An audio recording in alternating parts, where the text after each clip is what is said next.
Tonight on Top Sim, we ruined tens of millions of dollars in 1966 Fords and Ferraris. America and Europe battle it out on the test track.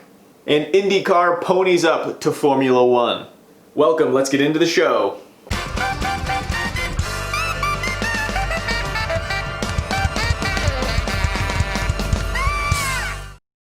Tonight we are looking at the very top of performance when it comes to American and European cars.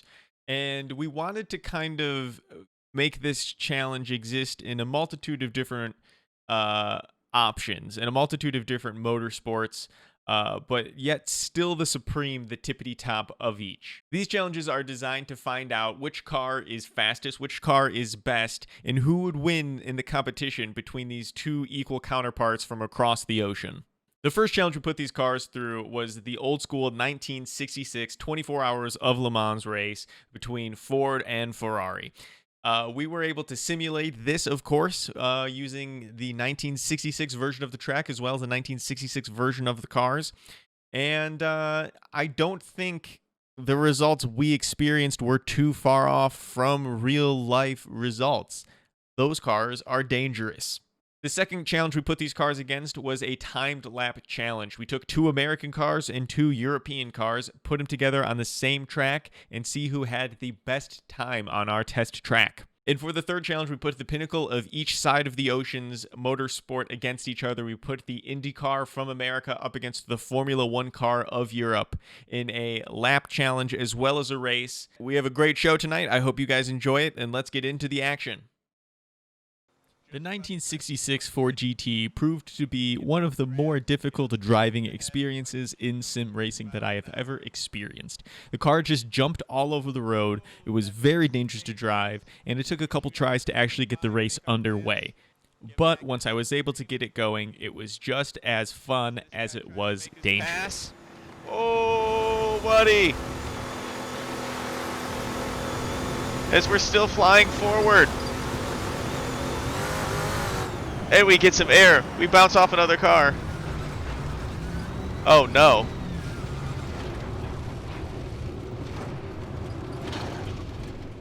Oh, we've Oh. I'm sorry about this, guys. Oh. Oh, I just gotta stay on the track here. My whole goal for this first lap is simply to stay on the track.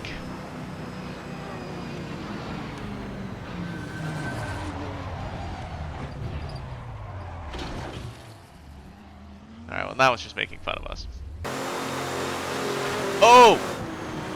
There's contact!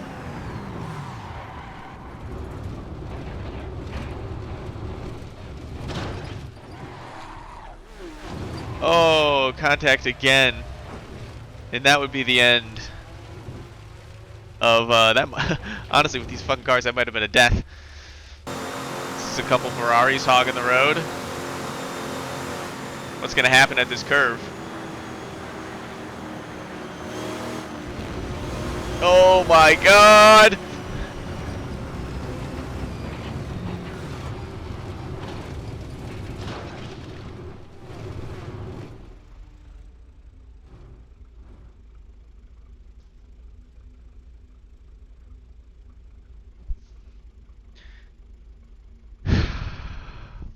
But eventually, we got it right. Oh god.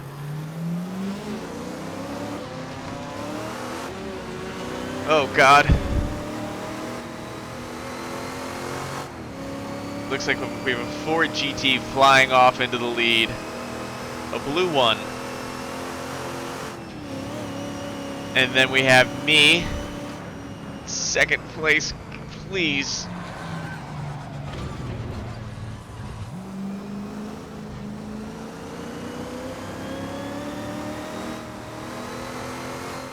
I don't think there's a way to make it around this lap even once without getting some kind of damage.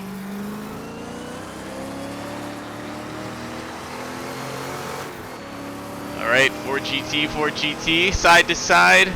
This is probably not, what anyone in America wants to see right now. Okay. This is much safer.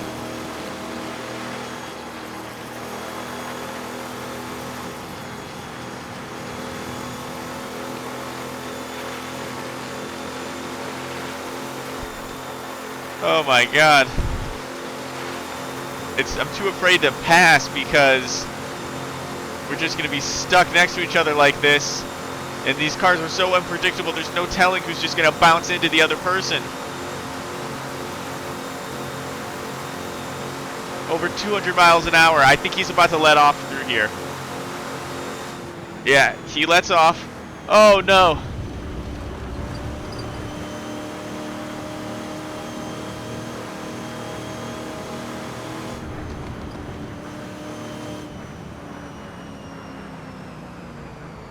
Stomping on the pedals. Oh my god, we actually made it through there. Okay. Nighttime is going to be so scary.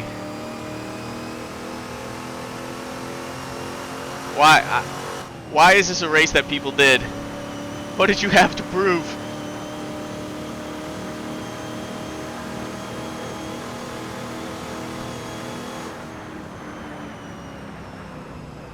We're going to drive it very slowly from the lead.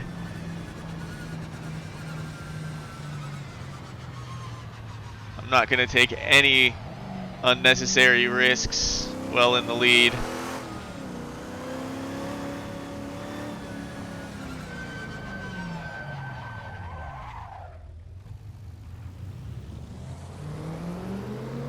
That really sucks.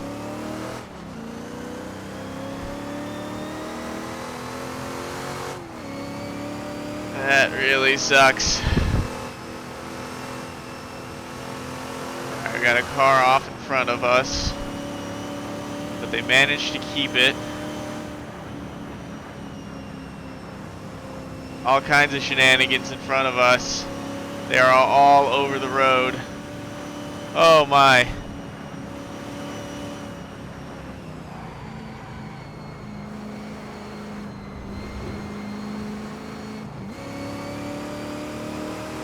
Oh, this car is so terrifying to drive. Oh, this is not fun, even in a sim. This is terrifying. Crossed the finish line in third place.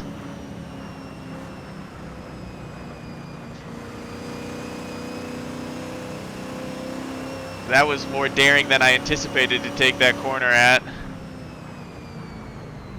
I do not want to bounce off the wall here.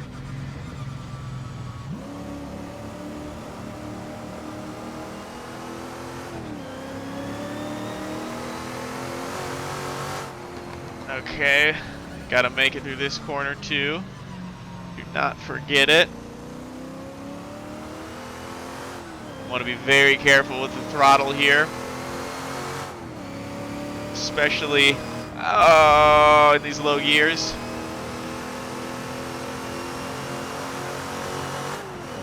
Oh, this is terrifying. I think we have two Ford GTs up in front.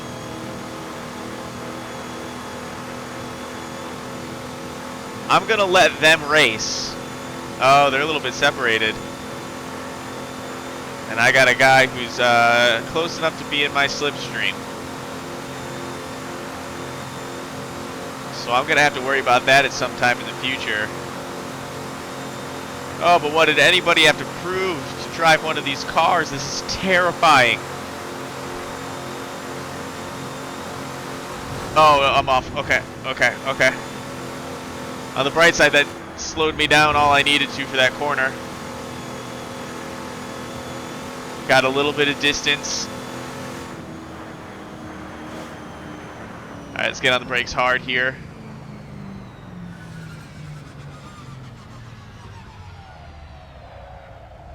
Well, what do you know? It looks like we got a little bit closer to this guy. Can we pull away from the guy behind us a little bit? I would love to get some distance. It looks like we have. Who knows? Maybe he's even lost our slipstream at this point. But this is the tricky part of the track. I gotta memorize it before nightfall.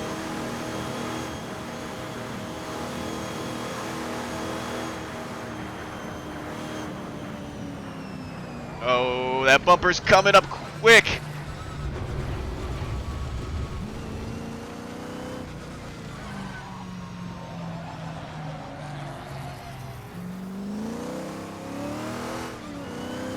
I thought that was going to be the end of our race as we knew it.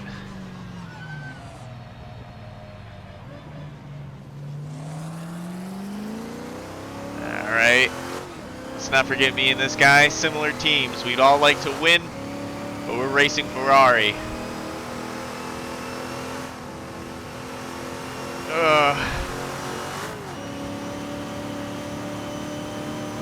If we can keep this... Oh... We either need to pass this guy by night, or me and him need to secure the podium for Ford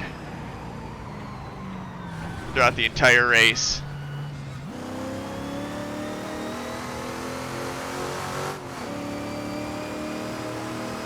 And I think we should go for secure podium, because battling that guy is just going to signal the end of my race right now.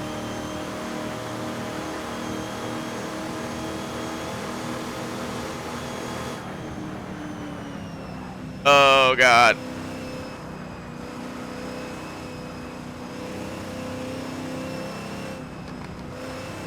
Okay.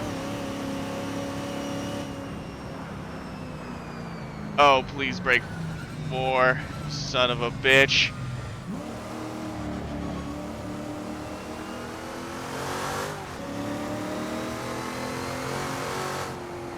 And oh no. Alright, that was unexpected, but we'll take it. Alright, here we're coming up to the corner. We'll crest, hit 400 meters, and then I'm going to start to slam on the brakes by 300, and that's maybe not even enough as we lock up smoking. Oh.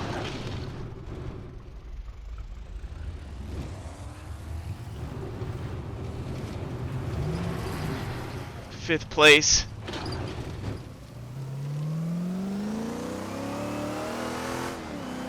Alright. Someone's looking in the mirror. Let's close it down. Alright. We just can't lose any more than that. We're down to fifth.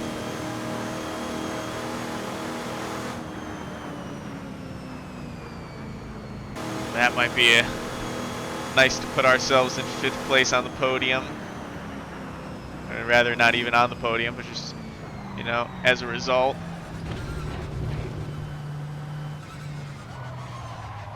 Oh no.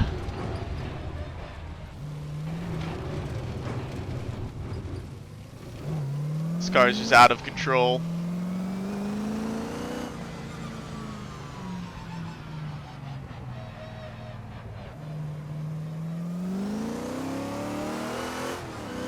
Out of control car.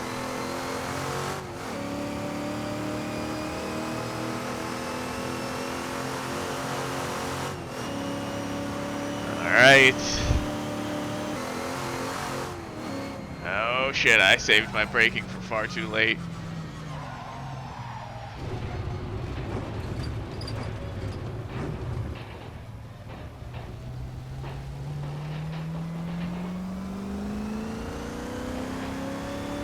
I do not have a good sound on my left side. We might have a flat tire.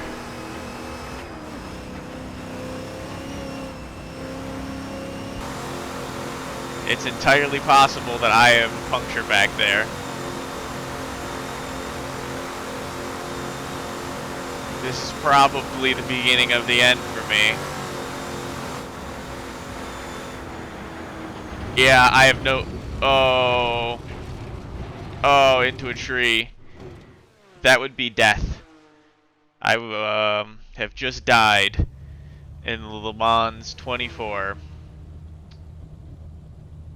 These cars, whew, they just, on lap 5 out of 6 too. Oh. Let's see, can it even drive? Let's see. We're driving again. Ugh, Yeah, this race is over. Our race here at the 24-hour Le Mans is over. We died and DNF'd all at the same time. We were not able to make it. Ford crashed out. We're gonna have to see the results here. Car is terrifying to drive. This is not a car that I ever would want to go fast in. It would be cool to drive in historically. I would love to drive a current day GT, but being in this car would just be nuts.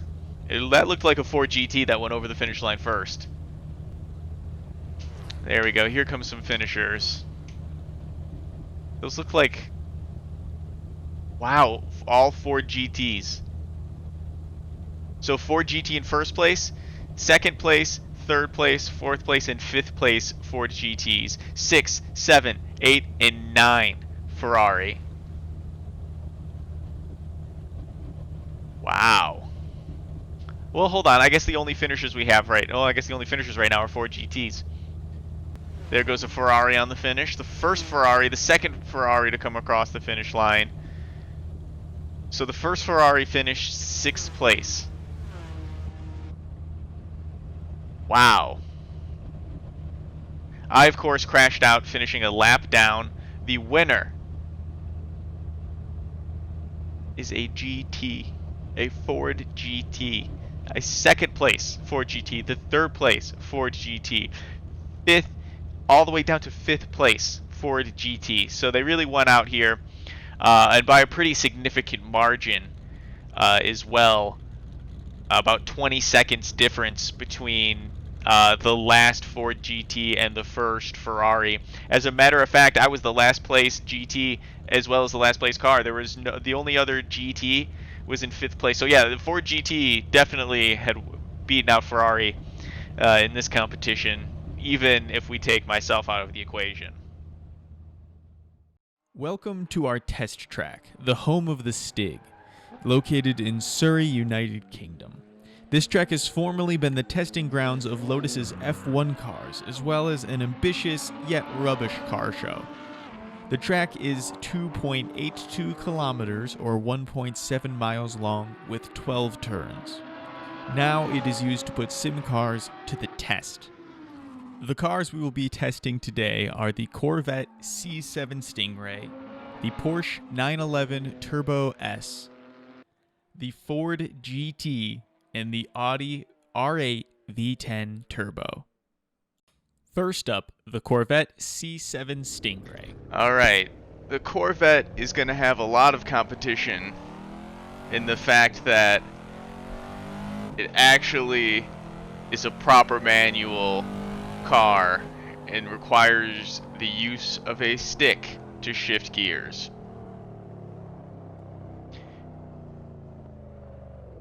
Where the other cars in its competition use a flappy paddle gearbox. It is giving it a certain level of funness that the other cars don't have. But in a race against the clock, you might more value the speed instead. Alright, here we go.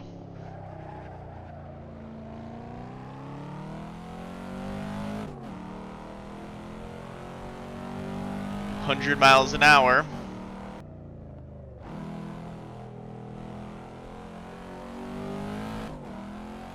See how fast we can get back up to 100.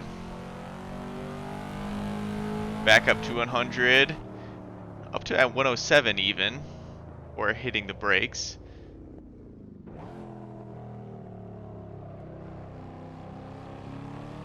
It's actually pretty smooth and pretty fast,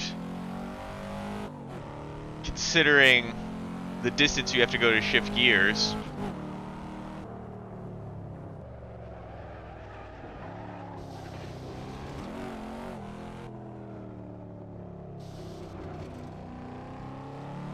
Alright, first lap in the books. Get on the brakes as smoothly as we can. Let's try to keep all of the advantage as we can going through here, all of the momentum. Burned some of it with that not miss shift, but rather just could have been better shift. And lap 2 in the books, let's go for lap 3.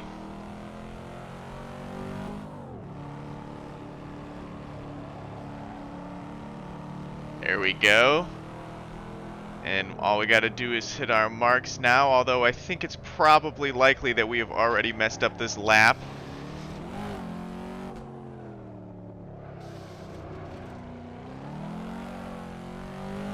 Alright, that was lap number 3. A lot of fun to drive, but I don't know if the lack of flappy paddle gears is going to hold us back here. Alright, here we go on our outlap of our Porsche 911 Turbo S. And hopefully today the S stands for Sim. The gear ratio of this car is much different than the cars, the other cars in the lineup today, and so because of that, it just is a little bit more getting used to.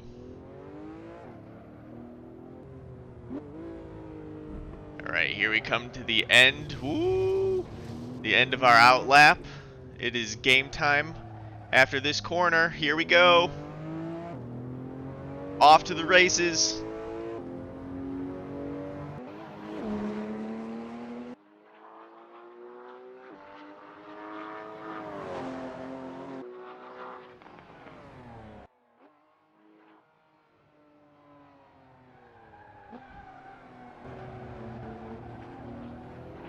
Alright, I think that was probably the fastest we've negotiated that sector of the course in this car so far. Lots of tire squeal. A little bit of sand it sounded like there, but just a little bit. Nothing's going to slow us down too much. A little later on the braking than normal. Let's put a little bit of risk into it. Down into first gear. Up into second. Over to third. Just barely holds on to the edge of the track.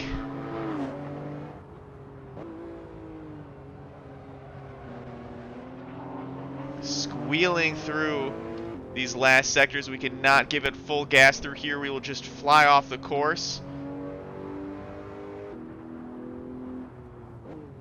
Let's make this corner, please. And we stayed on tarmac. And coming to the line, this is definitely going to be our best lap. Oh, glad we were able to actually keep it on course there. A little bit hard to drive, wouldn't you say? Here we go. Here's the end of our outlap in the only true American supercar, the Ford GT.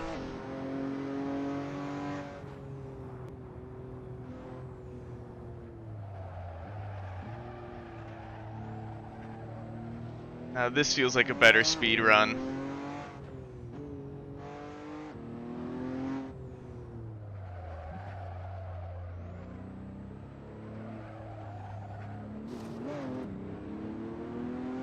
Alright, let's see how fast it can go now.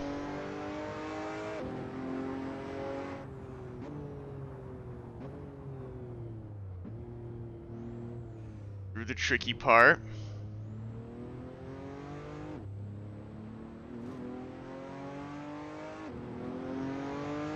Grab the gas.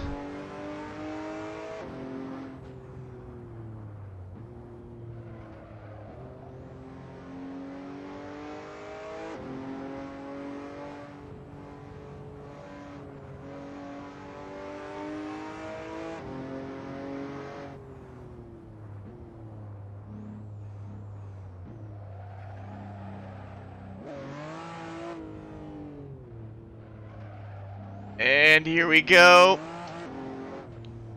Barely keeping it straight, just long enough to get over the finish line. But that's definitely a good sign that you've got your last lap.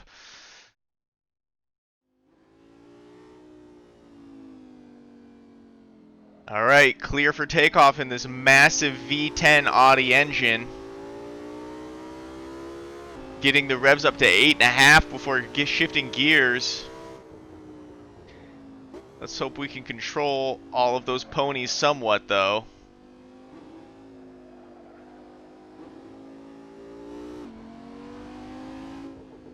Very smooth, this car. If I have to describe this car just from this one first part of this lap, the word I compare it to, especially compared to the rest of the other cars that we've ran so far, is its smoothness.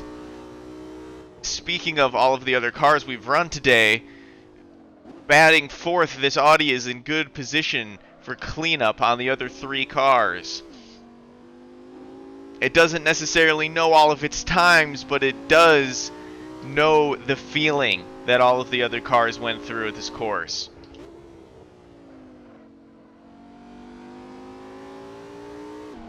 And it does feel like this car goes from going slow to fast very quickly.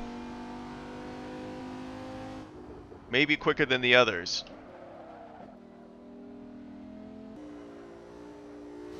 Using all of the course here. Sending it wide, and there's lap number 3. Whew, that felt pretty fast. Welcome back to the race studio. It is time to go over our results. They have just been handed to me. They are sealed. Our results. Oh, the seal has kind of opened up a little bit. So, it made a popping sound. That's good. Sealed results. Legitimate results. But let's go through first by our predictions. I thought, based on feel, that the order of cars based on time would be, in first place, the Audi R8 V10 Turbo. I thought that was the fastest around the track. It just handled in a certain way and accelerated in a certain way that made me believe it was the fastest car in the bunch. The second place, with its raw power in my prediction, I thought was the Ford GT. It didn't necessarily have the agility in the corners, but it had so much power that on the straights it really felt like it made up for that. In third place, I thought we had the Stingray, the Corvette C7 Stingray, with the same philosophy that the Ford GT had, that it was just brutally strong enough on the straights to overcome whatever lack of speed that it had in other aspects. And I thought the slowest car was the Porsche 911 Turbo S, because it just didn't seem to have the same speed in the corner. It didn't have this, and it didn't seem to have the same acceleration, even with its small weight. So those were my predictions for the leaderboard. Now let's start with the Porsche 911 Turbo S, what we thought was the slowest car, and it comes in with a time of 1 minute, 23 seconds flat. First car on the leaderboard. We don't necessarily know how those results stack up yet, but let us move on to the Corvette C7 Stingray. We thought this was third place in the results with a time of 1 minute, 27.4 seconds. So that's a good bit slower than the Porsche. Decently wrong in that prediction so far. That was a good bit slower than the Porsche. Moving on to what I thought would take home second place, the runner-up, what I thought was the runner-up position, comes in the Ford GT with a time of 1 minute, 22.19. So it is faster than the Porsche. We did unthrone the top seat, but it all comes down to this. The Audi R8 V10 Turbo, which I thought felt like the fastest car on the track in the straights and in the curves and in the turns, comes in with a time. The Audi R8 V10 comes in with a time of 1 minute, 25 seconds and 12 hundredths. 125. That's third place on the list. So let's review. We have the Ford GT in first place, the Porsche 911 Turbo S in second place, third place the Audi R8 V10 Turbo, and rounding out the order, the Corvette C7 Stingray. A bit of a surprise. I expected if the Audi wasn't going to win, it was going to come in second place to the Ford GT. But I did not expect the Porsche to beat out the Corvette and the Audi for second place on that top 10. And quite frankly, to see the Ford GT at the top of that list even still is pretty surprising, and I think pretty remarkable. And I think that's a pretty remarkable result for the Ford GT. That is, I think, wow, very exciting. This final challenge is all about speed, pure, raw speed. The American answer to that is the Indy Car, and the European answer to that is the Formula One car. Looking at the Indy Car, it weighs 1,600 pounds with a 2.2-liter V6 twin-turbocharged engine. It produces 700 horsepower with a top speed of about 235 miles per hour. Looking at the stats of the Formula One car, it also comes in at 1,600 pounds, but the engine is a 1.6-liter V6 turbocharged engine, producing 760 horsepower with a top speed of approximately 200 miles per hour. The Indy Car is the same weight, has a faster top speed, but less power. How will this translate to lap times and speed? For that, we go to the Red Bull Ring in Austria for the challenge. Here we are in a Ferrari Formula One car, a car that is very familiar with the track that we're on, the Austria Red Bull Ring. And this is not the first time that this car's been here. This is not the first time that this car has gone fast here. It's a bit of a proven concept. Alright, our last opportunity for a fast lap here. Too late. It wasn't. It might have been a little slow, but we'll have to take it.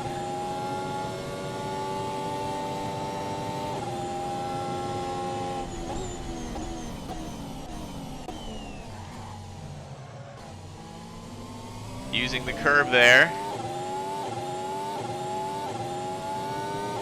Let's see, flying through the gears. Late into the braking zone, using it heavy. A little bit of sand, but we're just gonna have to, again, keep going.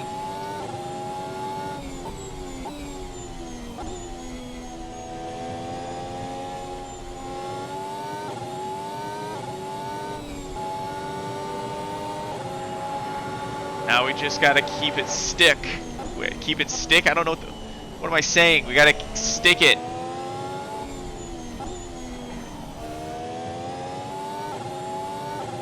Alright, here's the approach. And there we go. A 1:18, I think 1:18.159 might be our best time here. Let's check the results. A 1:18.152 is the fastest we went around. Now, let's see how the American counterpart to the Formula One Ferrari does.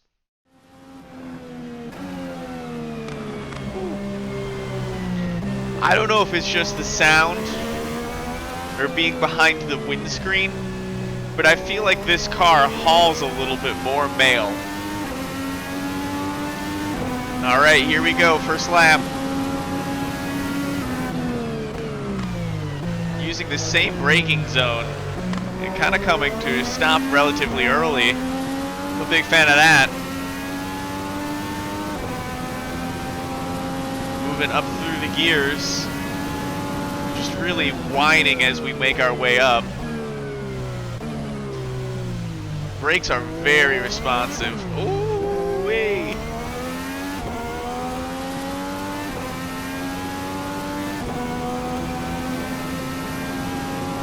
It's not as smooth as the Formula One car.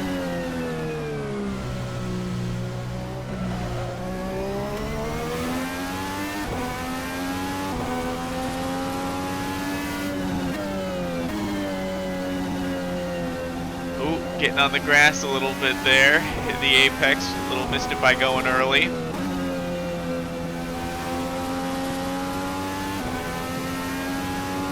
That is a very loud engine.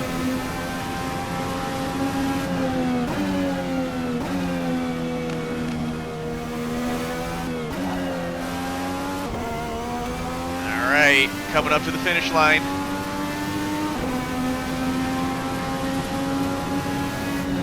All right, that felt much faster, I will admit. I wonder how those 2 times stack up, though. A 1:20.453, which is about 2 seconds slower, 1.5 seconds slower, which is not a ton, which is not a huge margin considering the competition is completely different. These are not 2 competing cars. If we had 2, if we had a Mercedes and a McLaren, or maybe even a Renault or something, we see, a 2-second difference. So it's incredible to kind of see that these cars were even that close to each other. I was not expecting a 120 and a 118 to be the 2 times that these cars pulled off together. 2 seconds though, we'll round it to 2 seconds. That's a fair bit quicker. 2 seconds, and especially if we remember all those mistakes we made in the first corner. So that's an interesting time. It would be a shame if we got these cars together and we didn't race them. All right.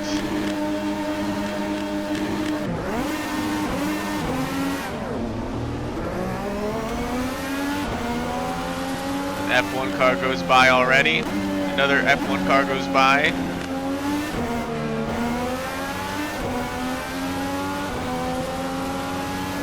Can we hang on to the F1 car?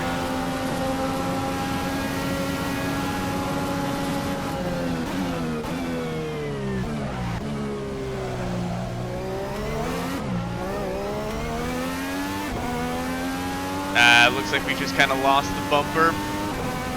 We're getting passed again, hopefully not by another F1. Oh yeah, another F1 car. Oh, looks like we L-bombed that driver. I don't know which one it was because all of the cars are identical.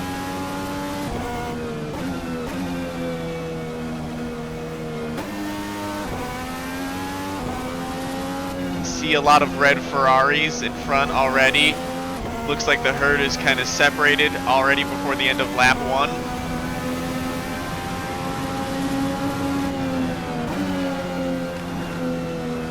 And there's another Ferrari.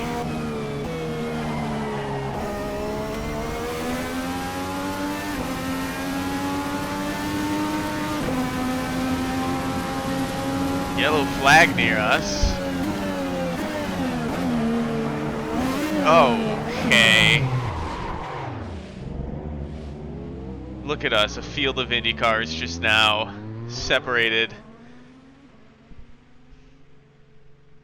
It was at this point that I realized the Indy car was no match for a Formula One car. Welcome to the wrap-up. I guess the biggest takeaway from all of this for me was how far behind IndyCar really is behind Formula One. Especially when I started researching it to see, what the difference between the cars' specs are. It seemed to be that the IndyCar had a decent chance at having a pretty competitive race, but even the lap time wasn't terribly far apart. But once they just started going around in that race, it was just completely over from the beginning. The Ferraris were just flying by me. Formula One really is no match for IndyCar, and you really just kind of have to separate them, especially since Formula One doesn't do really any ovals at all. And so, to think about it being propped up by it being in America, not a whole lot of Formula One in America at all. In addition to that, they get some ovals, which are more popular here in America than across the pond. The race between the Ferrari 330 and the Ford GT in 1966 at Le Mans is so historic and so classic. It definitely deserves a place, and it definitely has a place in sim racing especially since those cars are such a unique experience to drive. That Ford GT and, the Ferrari as well just really flies all over the road, and especially dictated by the results and just by the way it drove. There's a reason why those aren't the cars that we're still racing, and that's not the track that we're still racing today. There's been massive improvements both to the cars and to the technology that allows me to sit behind the fake wheel of one of them, that there are now better, faster, more fun cars out there to drive on more fun and challenging circuits. And so, and also while maintaining a level of safety that was just completely absent back in 1966. The lap times were my favorite. The lap challenge was probably my favorite part of the show. It was really interesting to see the American big, heavy, fast approach versus the more nimble, light, and fast through the corners approach that the European cars had, or at least were represented with by the two that we chose, even though the Audi was pretty heavy, and it seemed like that's why it cost it its time so much in its position. But it was a lot of fun. I'm really interested in taking a lot more cars to the track, keeping the leaderboard going, and seeing kind of what the track has to offer in terms of content and in terms of racing and in terms of times and leaderboards. But anyway, thank you guys for a great inaugural episode of Top Sim. It's been a great night. Thank you guys for watching. We'll see you next week.